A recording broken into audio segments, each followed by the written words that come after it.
NTV News chegando. Polícia resgata jovem sequestrado e mantido em motel de Patos de Minas. Você vai ver que boneca com 1.000 papelotes de cocaína foi apreendida pela polícia em Patos de Minas. Na edição dessa sexta-feira, a gente vai mostrar também que motociclista morreu em colisão com um carro conduzido por policial aposentado e com sinais de embriaguez. A PRF reforça a fiscalização em trechos críticos durante a operação de carnaval. A gente vai mostrar sobre o que abre e fecha em Patos de Minas nos períodos de festejos, na próxima semana, né? Os riscos do consumo excessivo de álcool durante o carnaval. Você vai ver que moradores reclamam de abandono com rua no bairro Nossa Senhora Aparecida. A gente vai mostrar também, no bairro Jardim Recanto, uma moradora que relata dificuldades para resolver a situação de danos causados em sua residência. E ainda, mês de fevereiro foi o mais quente e menos chuvoso na região. A gente também mostra que a academia tem atividades paralisadas em Patos de Minas para sanar irregularidades. Você vai ver que estelionatários utilizam o nome do SUS para aplicar golpes. E após ter CPF fraudado, vítima consegue na justiça o direito de alterar o documento. E ainda, a gente vai mostrar também a movimentação no terminal rodoviário de Patos de Minas nos embarques e desembarques de carnaval. O NTV News está começando.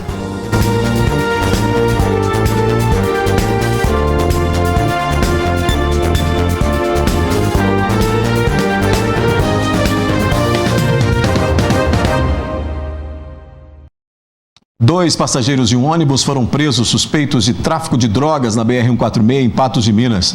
Um deles havia escondido grande quantidade de drogas em uma boneca.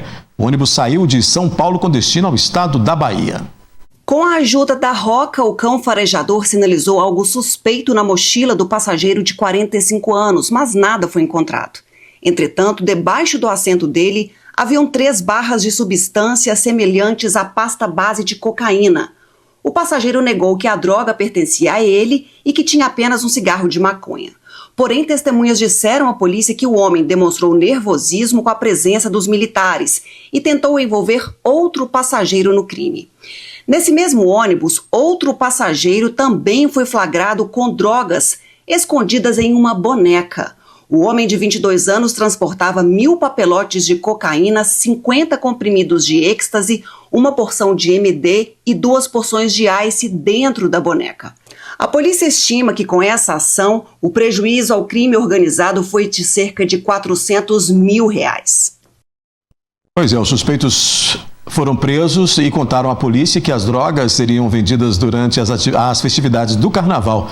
Os suspeitos de tráfico de drogas foram levados para a delegacia da Polícia Civil em Patos de Minas, junto com os materiais apreendidos. Em Presidente Olegário, uma relojoaria foi alvo de criminosos armados na região central da cidade. As imagens de câmera de segurança mostram o exato momento em que os 2 suspeitos em uma moto chegam até essa relojoaria no centro de Presidente Olegário. Eles entram e, bastante atordoados, já acionam e assumem o assalto. Procuram fazer o trabalho quanto antes, rápido, para poder realizar aí esse assalto e poder levar diversos materiais, a qual foi levado aí dessa relojoaria em Presidente Olegário. Esses 2 suspeitos já são conhecidos no meio policial, sendo um maior de idade e o outro menor de idade. Esse menor de idade, inclusive, já participou de outros crimes no passado, mas acabou não conseguindo ficar preso, já que não havia espaço para o local onde ele deveria ficar preso como menor de idade. A Polícia Militar segue os trabalhos de diligência no intuito de tentar localizar esses 2 suspeitos de praticarem esse assalto em Presidente Olegário. Diligências prosseguem, mas os autores estão identificados. Trata-se de um maior e um menor. Esse menor, inclusive, no ano passado, ele foi capturado, autor de roubo, no mês de outubro, mas infelizmente não havia vaga no sistema prisional para internação compulsória, então ele foi posto em liberdade e agora voltou a delinquir. Mas já foi identificado e as medidas junto com a Polícia Civil estão sendo adotadas para nós pleitearmos aí uma captura dele e uma internação compulsória. Pois é, na madrugada de hoje, uma vítima de sequestro foi resgatada pela Polícia Militar de Patos de Minas. Durante encontro com uma garota de programa, o homem foi mantido preso e amarrado pela mulher e um comparsa, enquanto a família recebia ameaças e vídeos da vítima exigindo dinheiro para sua libertação. No princípio, as partes eles estavam em um motel, não houve a captura dele levado para o motel. Eles foram fazer um programa no motel e lá, no momento de pagar os serviços, os autores identificaram que a vítima tinha mais dinheiro. Então elas o contiveram ali por meio de violência, né, e o amarraram e fizeram a ligação de vídeo para familiares. Então ele passou a extorquir os familiares, exigindo que depositasse a quantia que estava na conta da vítima para que pudesse libertá-la. A vítima, os familiares então procuraram a polícia militar e a polícia militar passou a assessorá-los nos contatos com esses autores ali em tempo real, e durante essas conversações foi identificado que eles se encontravam em um dos motéis aqui em Patos de Minas. De imediato as equipes, junto com o coordenador do policiamento, deslocou para o motel e ao verificar que o atendente não atendia de imediato a guarnição, percebeu que algo de anormal estava no ambiente, se tratando então dali o local do suposto cativeiro. Na verdade era extorsão, mediante o sequestro. A guarnição então fez o adentramento, um dos autores já estava na vigília do local, a guarnição já o deteve, o capturou, e a autora, que é de Belo Horizonte, uma mulher da cidade de Belo Horizonte, tentou evadir, foi capturada, resistiu à prisão, mas foi contida e todos presos de imediato, conduzidos à autoridade de polícia judiciária. Um motociclista morreu na madrugada desta sexta-feira durante violento acidente de trânsito na cidade de Carmo do Paranaíba, após atingir uma caminhonete. O motorista fugiu do local sem prestar socorro. O acidente aconteceu no cruzamento da Avenida Sargento Vandeck Costa da Silva com a Rua Coronel Manicésio. A caminhonete chega ao cruzamento e faz a conversão à esquerda, momento em que o motociclista que transitava na pista contrária bate violentamente contra o carro. A imagem mostra que o motorista não para prestar socorro à vítima e segue acelerando pela via, deixando o rapaz caído no chão.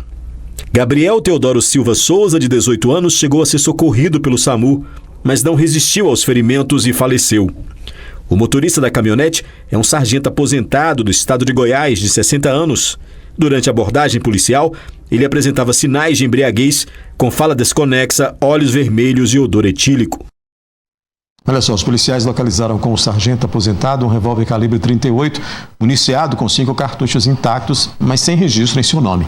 Ele foi preso em flagrante por embriaguez ao volante, abandono do local do acidente e o porte ilegal de arma de fogo. Em Arapuá, na MG 1420, um caminhão que seguia sentido BR-352 bateu na traseira de um semi-reboque que estava sendo puxado por um trator. Em seguida, descontrolado, o caminhão saiu da pista e tombou em meio à vegetação ao lado da rodovia. O condutor do trator foi atingido por parte da estrutura de madeira da carroceria e precisou ser encaminhado ao Hospital Regional Antônio Dias por uma equipe do SAMU. O motorista do caminhão, de 63 anos, e um passageiro de 27 anos, ambos moradores de Patos de Minas, não se feriram com gravidade. A seguir aqui no News, saiba o que abre e fecha em Patos de Minas durante o Carnaval. A gente fala dos riscos do consumo excessivo de álcool em meio aos festejos e a Polícia Rodoviária Federal reforça a fiscalização em trechos críticos durante a operação de Carnaval.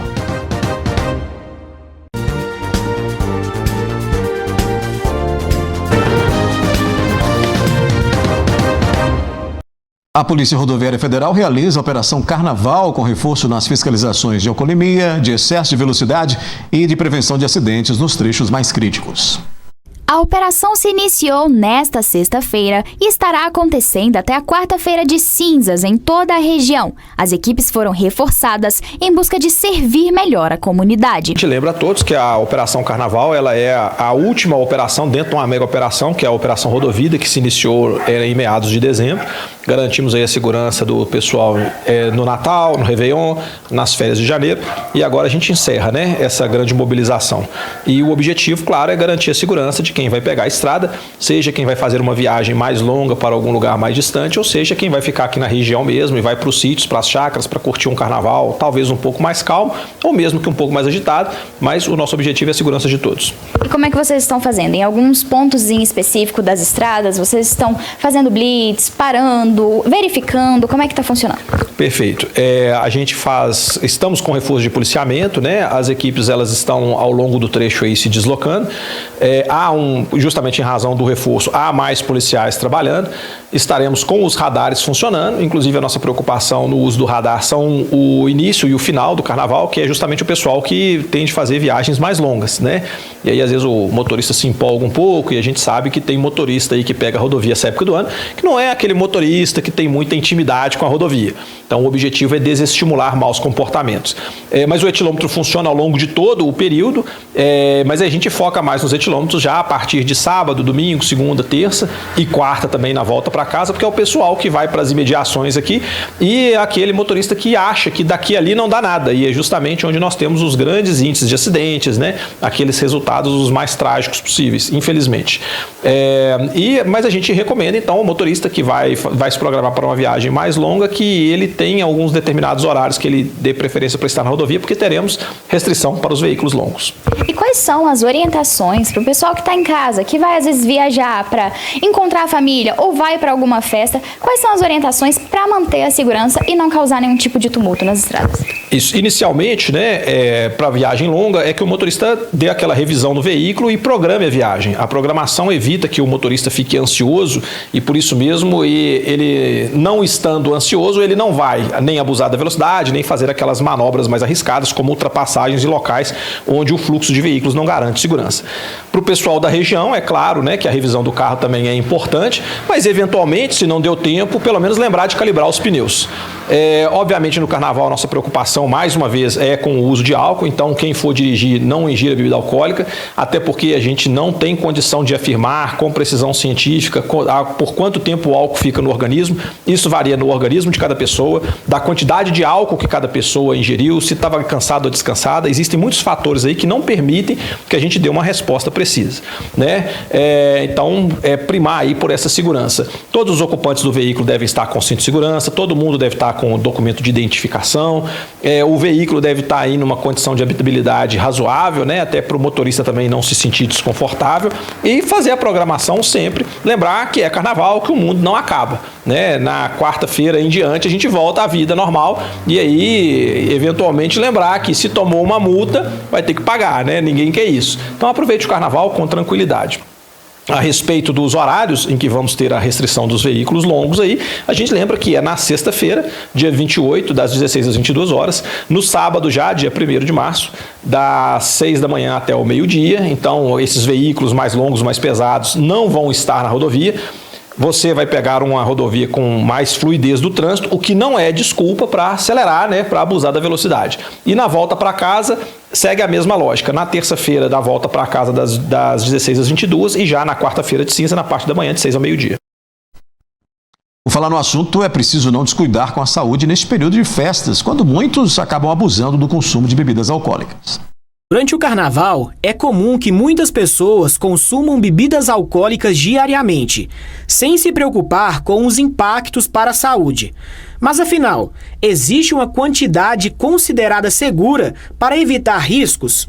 Não existe uma quantidade segura de álcool a ser ingerida, porque tem muitas variáveis. O peso corporal, se a pessoa é acostumada a beber ou não, se ela tem alguma doença. E, no entanto, a Organização Mundial da Saúde, ela passa como uma taça de vinho, uma dose de uísque ou 2 taças de chopp, sendo uma quantidade segura de álcool a ser ingerida, mas tem muitas variáveis.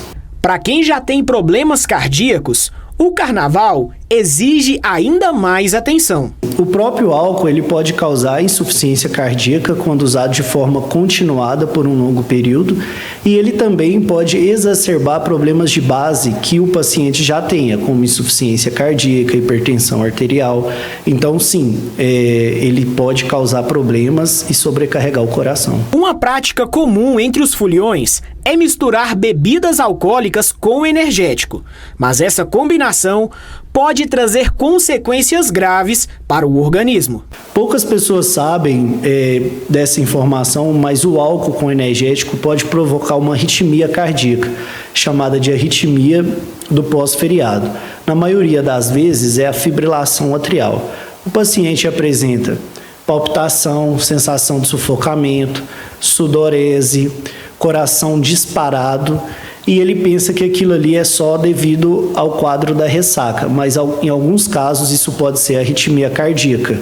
A pressão arterial também pode ser afetada pelo consumo de álcool, algo preocupante, principalmente para quem já tem hipertensão.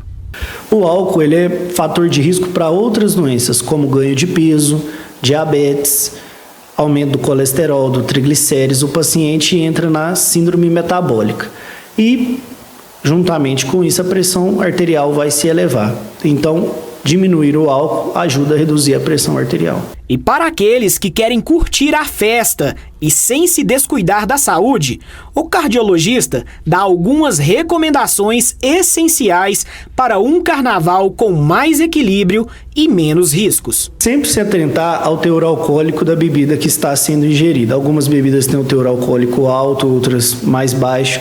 E aquelas bebidas que já vem pronto, preparada, que você não sabe qual a quantidade de álcool que foi misturado.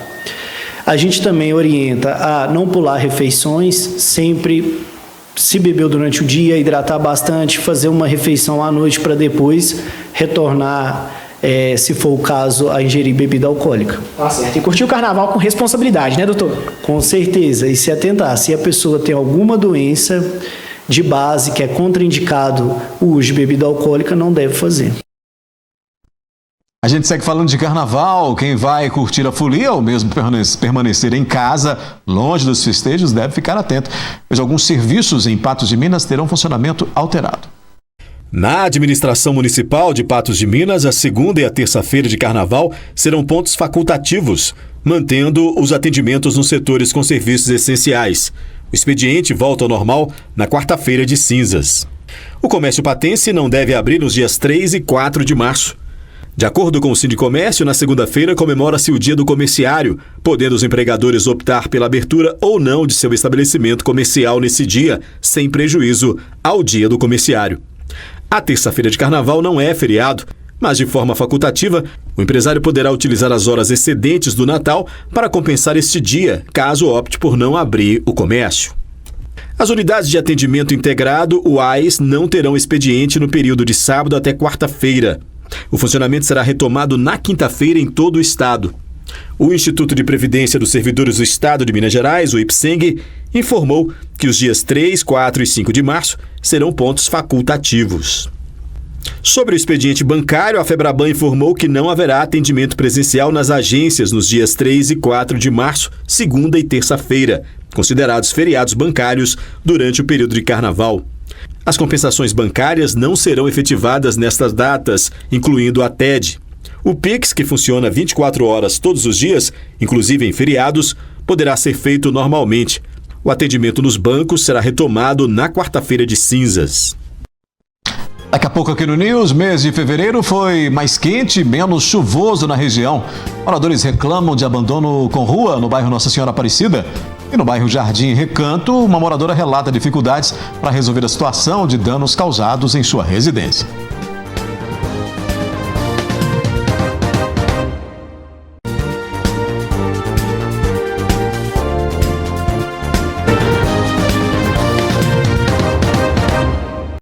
Agora tem reclamação que vem do bairro Nossa Senhora Aparecida. Moradores da Rua da Ladeira reclamam que a via está abandonada com mato e sujeira. Nem parece, mas nós estamos em uma rua de Patos de Minas. Isso mesmo. Essa daqui é a Rua da Ladeira, no bairro Nossa Senhora Aparecida. Até um certo tempo atrás, essa rua era comum veículos transitando aqui, motocicletas, carros, mas a rua, tomou conta o mato e se tornou intransitável, se tornando um perigo para pedestres e carros, motos, infelizmente, não conseguem mais transitar aqui nesse local. Dona Cleonice, moradora da Rua da Ladeira, procurou nossa equipe de reportagem e contou que o problema já persiste há anos. Há muito tempo que isso aqui está desdeixado, ninguém vem cá fazer nada por nós, é muito tempo, já deve ter uns 2, 3 anos mais ou menos. Devido à falta de limpeza, o local vem atraindo diversos animais peçonhentos, colocando em risco a segurança dos moradores. Diariamente, esses animais são encontrados no local e até dentro das casas, gerando preocupação. Isso aqui é asfaltado, isso aqui é asfalto até no Promã, era tudo limpinho e agora acabou. A rua acabou o movimento, é só mato, bicho, cobra, tupião, que tem muito mesmo. A senhora até já encontrou animais assim dentro da sua própria casa? Muitos. Em casa todo dia, eu acho, todo dia. Cobra, que é a jararaca também, tá o puro. Entendeu? Tá muito difícil de ficar aqui. Cleonice faz um apelo às autoridades para que o problema seja resolvido. Aqui nós estamos deixados, né? Porque aqui eu acho que isso aqui tinha que ter uma manutenção direto para nós aqui, porque é beira de rio e tudo. E ninguém preocupa limpar, para ver como é que tá. E você vai ficando desse tipo aí, ó. Queria só uma ajuda mesmo do prefeito aí para ver se ele pode limpar aqui para nós, dar mais uma atençãozinha para nós, né? Porque é complicado ficar aqui desse jeito. Enquanto a situação não ganha uma solução, os moradores seguem convivendo com os riscos, esperando por uma solução do poder público. A Prefeitura de Patos de Minas ainda não respondeu aos nossos questionamentos sobre essas reclamações. No bairro Jardim Recanto, uma moradora pede providências após os estragos causados em sua residência durante as chuvas. Thaís já procurou a nossa equipe por diversas vezes para contar sobre a sua situação e tentar encontrar uma solução para o seu problema. As fotos enviadas por ela foram tiradas na época das enchentes em 2022 e mostram a total destruição de um muro que localiza-se no fundo de sua residência e demais casas da rua. Foi uma coisa assim muito forte, nós não estávamos esperando pelo ocorrido, porque veio uma enxurrada muito forte, que veio lá da mata da Catingueira, desceu para cá e veio levando tudo. Foi um susto, foi desesperador, os vizinhos ficou apavorados, gritando para nós sair para fora, porque foi uma coisa assim que não tem explicação. Prejuízo os muros, fora as coisas dentro de casa, que é o móveis, foi danificado, tá tudo danificado. E eu preciso de ajuda, porque não é fácil, ainda mais um muro. Não foi só um muro, mas também atingiu a estrutura das casas, por causa que a água que veio foi muito forte. Por morar em uma rua muito íngreme no bairro Jardim Recanto, a água da chuva passa por ali com muita velocidade, deixando para trás rastros de destruição. E desde o ocorrido em 2022, tanto ela quanto os vizinhos prejudicados tentam resolver a situação com a prefeitura. Do momento do acontecido, das outras entrevistas que a gente teve, a única agora recentemente que a gente teve uma audiência com a prefeitura, que a gente foi no fórum, tudo certo, e teve essa audiência só porque por enquanto não teve acordo. E eu queria que ajudasse a gente, porque não é fácil. O que nós passou e o que nós está passando foi um susto muito grande. E infelizmente nós não temos condições para arcar com tudo. Laís tem 2 filhas pequenas e devido à situação, passaram até a temer a chuva. Quando começa a chover, elas mandam fechar os trens, elas ficam apavoradas. E na época que aconteceu tudo isso, a minha menina mais velha tinha acabado de fazer uma cirurgia. Então, para ela recair e parar no hospital também de novo, por causa que a cirurgia foi recente, e ainda foi uma cirurgia de apendicite que foi. Então, eu ia correr um risco muito grave dela ficar mais doente ainda pela situação. Ela pede mais uma vez para que a prefeitura olhe com mais atenção para os moradores daquele local e que finalmente consigam chegar a um acordo. Nem que seja um pouco, que ela possa ajudar a gente, porque foi uma coisa assim que a gente não estava esperando. O lugar aqui não é tipo assim para você falar que tinha que ocorrer a situação. Então eu queria ajuda. Olha só, sobre isso, a Prefeitura disse que atualmente estão em andamento levantamentos técnicos e estudos detalhados para avaliar as condições dos imóveis afetados. Até o momento, não há elementos que comprovem eventual omissão por parte do município. A nota diz ainda que a Prefeitura, reiterando seu compromisso com a transparência e o cumprimento das normas legais, fará sua manifestação formalmente no âmbito do processo judicial. Fevereiro foi mais quente e menos chuvoso na região. Vamos ver os detalhes e a previsão do tempo para este carnaval na região. Fevereiro termina com volume de chuva bem abaixo da média para o mês na maioria das cidades da região. Em Patos de Minas, por exemplo, de acordo com o Instituto Nacional de Meteorologia, foram quase 79 milímetros de chuva até esta quinta-feira na cidade. A metade do que é esperado para fevereiro. Choveu menos e as temperaturas ficaram mais altas que a média para o mês em Patos de Minas. Na maioria dos dias, os termômetros ficaram acima dos 30 graus. As chuvas que nós recebemos na nossa região, elas dependem muito de uma entrada de massa de ar que a gente chama de zona de convergência intertropical. tanto massas de ar do hemisfério norte como massas de ar do hemisfério sul se juntam e entram para dentro do continente. Quando isso acontece, encontram a Cordilheira dos Andes e isso faz com que ela se desloque para o sul. Quando isso acontece, ela passa muitas vezes sobre a nossa região, provocando chuvas. Nesse momento, ela está deslocada muito para o sul e o centro do Brasil, quase que um todo, totalmente límpido, sem nenhuma formação de instabilidade para a chuva. O climatologista explica que estas condições contribuem para o calorão que tem se mantido na região e deve continuar nas primeiras semanas do mês de março. Nós temos uma incidência direta dos raios solares. Essa época do ano, o Sol está exatamente sobre a nossa latitude, o que faz com que nós tenhamos uma reflexão de radiação muito maior sobre a Terra. O raio de Sol incide sobre a Terra, não tem filtro porque tem pouca nuvem, incide sobre a Terra e isso repercute em uma grande radiação que nós sentimos como temperatura elevada, aí, como a gente pode observar. Bom, mas isso vai ficar para quando? Para esse mês de março, ela deve perdurar até lá pelo dia 12, 13 de março, quando nós temos uma nova movimentação dessa zona de convergência do Atlântico Sul, que passa sobre a nossa região, trazendo chuva novamente. Até lá, nós vamos ter tempos de sequidão, radiação forte, mas isso também a gente tem que entender que quem está colhendo agora agradece bastante isso, quem está semeando também ainda tem muita água no solo e nós esperamos que o mês de março ainda seja um mês bem chuvoso, o mês de abril também propiciando a possibilidade da safrinha, né? um segundo cultivo.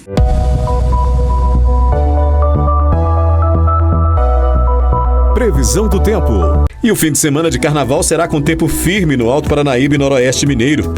Tendência de céu com poucas nuvens e a umidade relativa do ar registra 30%. Em Patos de Minas, no sábado e domingo, mínima de 19, máxima de 32 graus. Em João Pinheiro, no sábado, variam de 19 a 33 graus e no domingo, de 19 a 34. Em Coromandel, de 18 a 34 graus no sábado e no domingo, de 19 a 32. Em Presidente Olegário, no sábado e domingo, variação de 19 a 33 graus. Em Lagoa Formosa, no sábado, de 19 a 30 e no domingo, de 19 a 31. E em Lagoa Grande, no sábado e domingo, mínima de 22 e máxima de 33 graus.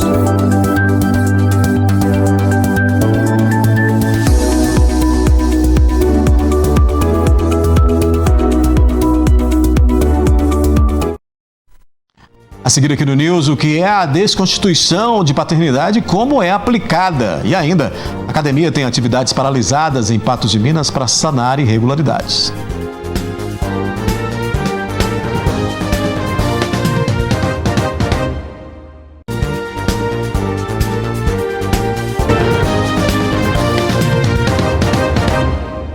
As atividades de uma academia que fica na Avenida Brasil, em Patos de Minas, foram interditadas. O local não possuía o AVCB, que é o auto de vistoria do Corpo de Bombeiros, que atesta que o imóvel está em conformidade com as normas de segurança contra incêndio e pânico.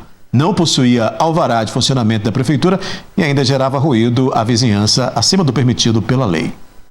O barulho incomoda a vizinhança. O barulho é do gerador da academia instalado no estacionamento. O equipamento é ligado na madrugada e permanece até a noite. No início dessa semana, foi apresentado o relatório de fiscalização ambiental feito a partir de um apartamento vizinho à academia em horários distintos, para aferir se o ruído estava dentro do permitido pela lei, de 60 decibéis durante o período diurno e 55 à noite. A partir da medição em vários cômodos, chegou-se à conclusão que o barulho estava acima do permitido na maioria deles. O relatório sugere e reforça que os responsáveis pela academia façam a adequação para atender à legislação e cessar o incômodo provocado à vizinhança, e que devem providenciar a implementação de gerador de energia em local com revestimento acústico e fica proibida a instalação de equipamento em local não adequado, sob pena de multa e demais sanções administrativas. Conforme a Prefeitura, a academia não possui alvará de funcionamento, No dia 14 de fevereiro, a fiscalização de posturas do município em nova fiscalização no local notificou e deu prazo de 10 dias para que os donos da academia apresentassem o alvará e o auto de vistoria do Corpo de Bombeiros e alertou que, em caso de descumprimento, poderiam sofrer sanções. Como as medidas não foram atendidas, as atividades foram paralisadas esta semana até que as irregularidades sejam resolvidas. Olha só, nós entramos em contato com o dono da academia e com o advogado da empresa e estamos no aguardo das respostas. Após casos recentes noticiados, tem muito se falado sobre o significado da desconstituição da paternidade.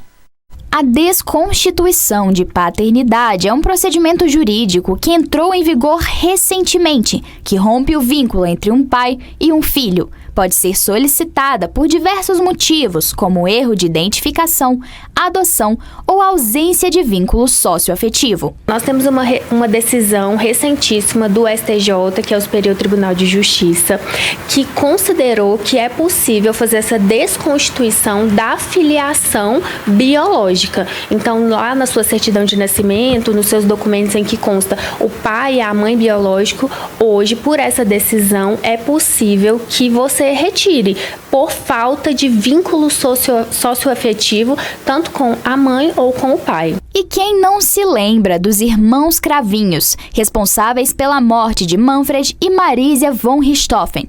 O Supremo Tribunal Federal aceitou por unanimidade o pedido de anulação de paternidade feito pelo filho de Christian Cravinhos. Agora, o jovem de 26 anos pode retirar qualquer menção ao pai de seus documentos oficiais, rompendo os vínculos legais com o mesmo. Os argumentos que ele utilizou, o primeiro foi esse mesmo, que ele sofria muito bullying, que ele tinha que trocar constantemente de escolas, justamente pelo sobrenome dele e pelo que aconteceu com o pai em relação ao crime, né, que foi muito grave. Então, ele não conseguia conviver com esse nome, mas, além disso, e o que foi decisivo para essa decisão, foi justamente essa falta de vínculo socioafetivo. Pelo que ele narra, ele teve um encontro apenas 2 vezes na vida inteira com o pai, em quase ou mais de 20 anos. Então, não foi demonstrado, né, e isso foi reconhecido pela justiça, que ele tinha um vínculo com o pai. Então, o simples vínculo biológico não é suficiente para sustentar com que ele permaneça nessa qualidade da paternidade.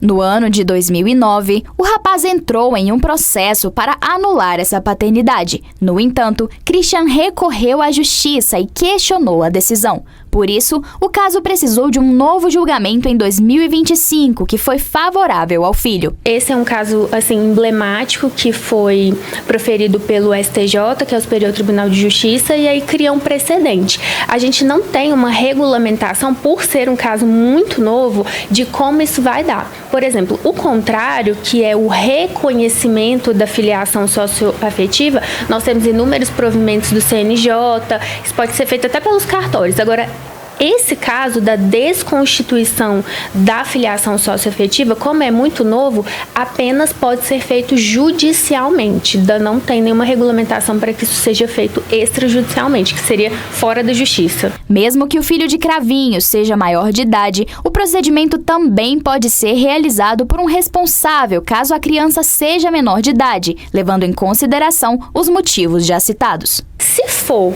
uma criança abaixo de 12 anos, de qualquer forma, tendo menos que 12 anos, mesmo para reconhecer o vínculo socioafetivo, ela já teria que ir para a justiça. Então, aí, para reconhecer, se for abaixo de 12 anos, tem que ser na justiça. Se for mais de 12 anos, aí isso pode ser feito nos cartórios, e se for para desconstituir, aí apenas na justiça. Mas é muito provável que o número de buscas por reconhecimento paternal continue sendo muito maior que a procura por desconstituição. Quando a gente faz o reconhecimento do vínculo socioafetivo, além de você estar reconhecendo essa paternidade ou essa maternidade, né, porque você pode reconhecer como mãe ou como pai, aquela pessoa que você tem esse vínculo socioafetivo, você também está trazendo para si todas as obrigações e os direitos que você tem decorrentes desse vínculo. Então, vamos exemplificativamente, você faz a inclusão do nome do seu padrasto ali na sua certidão de nascimento. Aí você vai ter seus direitos sucessórios garantidos, né? Herança, por exemplo, ao contrário da desconstituição, porque nesse caso do Cravinhos, como ele não tem mais o nome do pai biológico na certidão de nascimento e nos demais documentos, ele não é considerado pai. Então, até para fins sucessórios, de herança, obrigação de pagar pensão alimentícia, ele não tem direito a mais nada disso. Então, realmente o que a gente vê hoje é mais pessoas querendo o reconhecimento da filiação ao invés da desconstituição, porque isso acontece em casos muito graves, né? Como, por exemplo, esse que a gente citou. Depois do intervalo, a gente mostra a movimentação de embarques e desembarques no terminal rodoviário de Patos de Minas. Você vai ver que estelionatários estão utilizando o nome do SUS para aplicar golpes. E após ter o CPF fraudado, a vítima consegue na justiça o direito de alterar o documento.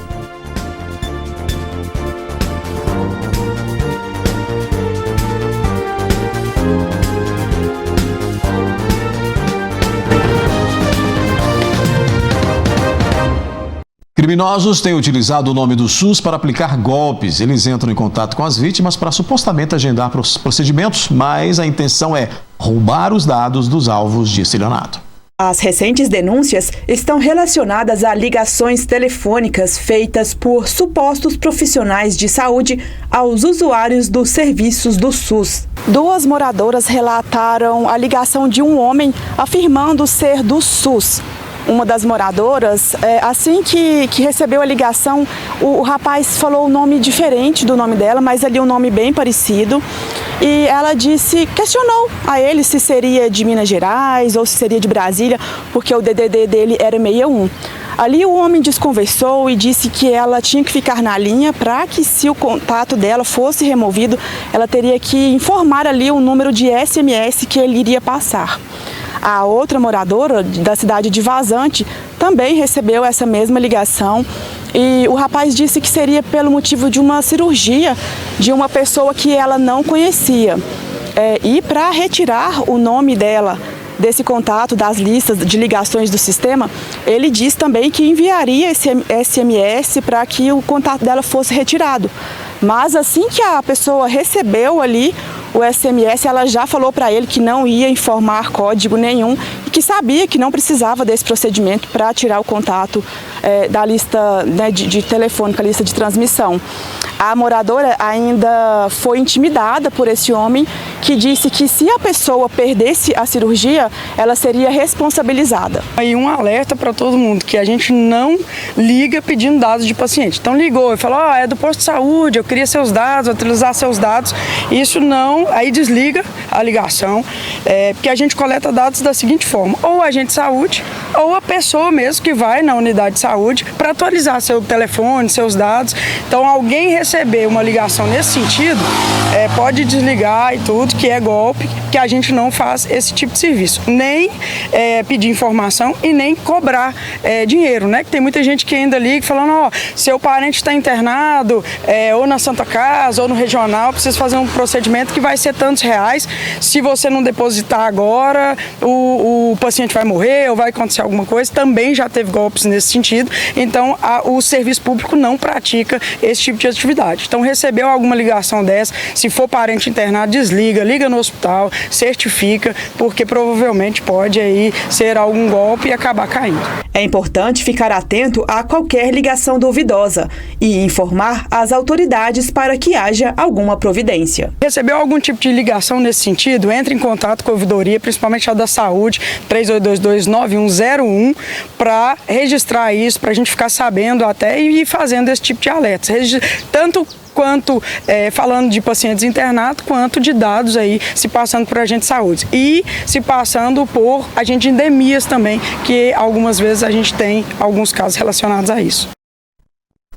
A gente mostra agora que após enfrentar problemas recorrentes com fraudes envolvendo o número de CPF, um morador de Uberaba, no Triângulo Mineiro, obteve decisão judicial garantindo o direito à alteração do documento. E hoje nós vamos falar sobre fraude no CPF. Após um morador de Uberaba, aqui no Triângulo Mineiro, ele teve seu CPF utilizado por terceiros durante 16 anos, fazendo ali compras em telefônicas, contas bancárias sendo abertas. E aí ele conseguiu entrar na justiça para mudar o CPF. Mas sobre isso a gente vai falar com o doutor José Ricardo, que é advogado. Doutor, essa fraude no CPF é comum? Infelizmente é extremamente comum, usado por terceiros malfeitores que conseguem facilmente o número do seu CPF e às vezes até cópia desse CPF, e com esse documento abrem contas em bancos, empresas, sociedades empresárias, e aí passa a utilizar esse CPF de forma indevida, gerando aí fraudes, e o cidadão de bem naturalmente terá que ajuizar uma ação na justiça para que ele possa inibir essas cobranças indevidas, e para que ele possa mudar o CPF somente também com uma ação judicial. Ele conseguiu entrar na justiça, né, depois de tanto tempo, e mudou o número do CPF dele. Como que funciona essa ação na justiça? É uma coisa fácil de resolver? Infelizmente não é fácil. Nós temos notícias de que existem decisões judiciais que não permitem essa mudança. Mas hoje está um pouco mais tranquilo, porque as decisões do Tribunal do STJ, do Superior Tribunal de Justiça, têm sido no sentido de que, comprovada a utilização indevida de forma massiva, várias vezes, o cidadão pode pleitear sim na Justiça Federal e conseguir a inscrição de um novo número no Ministério da Fazenda. O cidadão que já passou por esse problema diversas vezes, como que a gente pode indicar para eles proteger o seu CPF? Olha, o melhor caminho é não fornecer cópia de forma alguma para ninguém, né? Se fornecer, forneça para pessoas de sua confiança, porque ele pode ser usado indevidamente. E se acontecer de ser vítima de várias incidências de uso por malfeitores do seu CPF, que ele ingresse na justiça e consiga, e tente conseguir aí uma abertura de um novo número. Muito obrigada, viu, doutor? Então, todo cuidado é pouco, né? Débora Xavier para o jornalismo da NTV. O cidadão também pode utilizar a ferramenta Proteja Seu CPF, disponível no site oficial da Receita Federal, como nós já mostramos em uma reportagem anterior aqui no News. Sexta-feira de Carnaval, e vamos saber como é que está a movimentação no terminal rodoviário de Patos de Minas, com os embarques e desembarques que aumentam neste período. O repórter Daniel Guimarães foi lá conferir. O feriado de Carnaval já chegou e o movimento aqui na rodoviária de Patos de Minas já começa a aumentar. Muita gente veio para curtir a folia ou até mesmo para descansar. Para entender melhor desse fluxo aqui na rodoviária, eu converso agora com o administrador do terminal rodoviário de Patos de Minas, o Bruno. Bruno, conta pra gente, precisou de reforços nas linhas que chegam aqui até a cidade? Boa tarde, aumentou sim o fluxo durante a semana, a gente já começou a perceber um aumento. Hoje principalmente já teve um aumento maior, principalmente indo para BH, que é um dos maiores carnavais do estado, né? Então com certeza teve um aumento significativo sim. Qual que é a expectativa agora para os próximos dias? O movimento vai se intensificar até que dia? Com certeza, né? O movimento aumentou hoje, a gente crê que até terça-feira, quando se encerra o carnaval, será um movimento maior, devido até à volta das pessoas, né, que estão indo, que vão retornar após o final de semana. Então semana que vem até terça, quarta, a gente acredita que o movimento irá aumentar significativamente. Além de Belo Horizonte, quais outros destinos assim que o pessoal aqui de Patos procura? Até mesmo aqui na região, Lagoa Formosa, Carmo do Paranaíba já teve um aumento significativo. Brasília também foi necessário colocar ônibus extra. E o pessoal vem de outras cidades, desembarca aqui vindo de onde? Muita gente está vindo de São Paulo, hoje teve bastante desembarque, tem gente indo para Bahia também. E Bruno, conta pra mim, quem deixou assim pra última hora, em cima da hora, ainda tem passagens disponíveis? Como tá a procura? A procura foi bem alta durante o dia de hoje, teve gente que acabou ficando sem vaga porque deixou pra última hora, então é recomendado quem queira viajar ainda procure o quanto antes para não perder a viagem. Tá certo, Bruno. Conversei agora com o Bruno, administrador da rodoviária de Patos de Minas, e nós conversamos também com alguns passageiros, né, que estão chegando aqui na rodoviária, e também o pessoal que está saindo também para outros destinos. Vou passar uns dias com meus familiares que moram lá, né? e também descansar um pouco. E conta pra mim, foi difícil de conseguir passagem? Achou em conta? Não, foi bem tranquilo. Foi bem tranquilo? Bem tranquilo. Patos a Patrocínio pagou quanto na passagem? R$40,32. Eu vim pro Rebanhão de Carnaval, vou ficar até quarta-feira. Foi tranquilo? Graças a Deus, hoje os ônibus já melhoria cada vez mais, né? A gente garante muito a tranquilidade de cada passagem, a gente tem dúvida disso, né? Então é isso, o movimento aqui na rodoviária de Patos de Minas segue intenso, né? E deve também aumentar, né, nos próximos dias. Daniel Guimarães para o jornalismo da NTV. Essa movimentação nessa época ocorre mesmo, né? O pessoal que chega, o pessoal que sai, a gente registra e mostra tudo para você. O NTV News está terminando nessa sexta-feira de carnaval, desejando um fim de semana maravilhoso para você, com cuidado, com cautela, com juízo também, né? Amanhã quem vai estar aqui na bancada é a Amanda Oliveira. Eu te encontro na segunda-feira. Até lá.